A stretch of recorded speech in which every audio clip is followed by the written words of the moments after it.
promised herself yet again. They were both adults. It would be fine. Despite her pep talk, another lump had formed in her throat.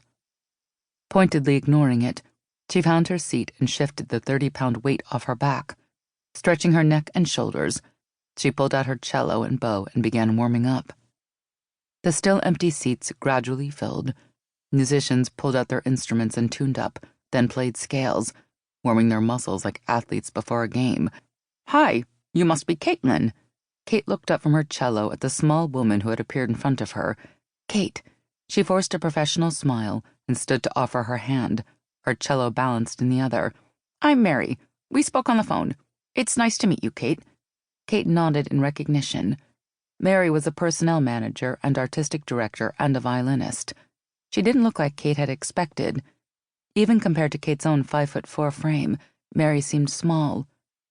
Her black hair was styled in a pixie cut. She had the soft yet stony disposition of a schoolteacher, sweet but with the don't-mess-with-me attitude not far under the surface. "Are you comfortable getting started right away?" Mary asked. "If you want a rehearsal to sit back and—" No, Kate waved her hand. "Just throw me in. Sink or swim, huh? I like that." Mary smiled and turned to the small group, clapping her hands. "All right, let's get going." After making a few announcements, she added, "As you all can see, our new cellist made it. Kate Flynn, welcome. We're excited to have you." Kate looked around to acknowledge the introduction. From the bass section, she caught sight of the lone bass player's familiar brown eyes. Stephen had finally shown up. She nodded to him. He winked at her and rolled his eyes toward Mary, then the ceiling. The charm that had been so boyish years ago still radiated from him.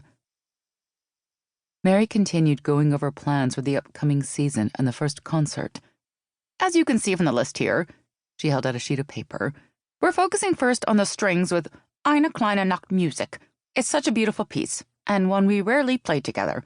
I'm particularly excited because—" As Mary's remarks continued, Kate's enthusiasm began to wane. Eine kleine Nachtmusik was a familiar piece. She had begun playing it at 13. But some of the tension also left her shoulders. The WCCE was well known in the Midwest, and she'd been worried about the other players being a cut above her. Now she could breathe. It was just another group, in another state, in another city. Then a flash of worry went through her. She had been hoping the group would elevate her playing, but Eine kleine Nachtmusik, it didn't speak well to the group's supposed cutting-edge image. Well, she glanced back at Stephen. Maybe there were a few more complications here. Her gaze dropped to her phone propped on her music stand before Stephen could meet her eye. So far, there were no notifications.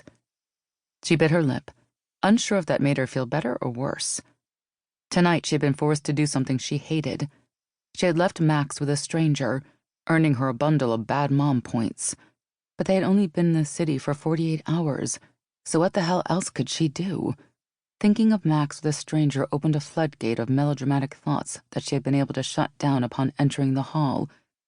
But now an image flashed through her mind of Max alone and injured, their apartment emptied of their few belongings, and the ceiling fan still swinging haphazardly. The mental picture appeared in black and white, like an old cops and robbers movie. The officer who responded to the 911 call would, of course, wear his hat cocked on his head and sound like Humphrey Bogart as he told her there was very little we could do, sweetheart. Just as she slipped into another worried daydream, a flurry of motion from stage left caught her eye. She squinted to see past the stage lights. A medium-height brunette stood in the shadows, her back perfectly straight, and her chin held high as she faced down Zachary King. Everything about the woman was fierce, from her shoulder-length bob, styled to perfection, to the crisp suit and deep red lips. The woman said something that made Zachary take a step back. The young Asian woman standing next to her focused on Zachary with her hands dancing as he spoke. It was sign language, that much Kate knew. She had seen it used on Sesame Street with Max. She thought the name was beautiful, that it fit so perfectly with the graceful movements. What was a person who couldn't hear doing in a chamber rehearsal? Both brunettes were dressed too well to be there by accident. It wasn't as if they had taken a wrong turn at Albuquerque. The younger and taller of the two finally let her hands fall to her stomach as if in a rest position. She turned toward her companion and waited. The other woman's painted lips curled back. She pinned the man with her gaze, stabbed her finger at him again, and said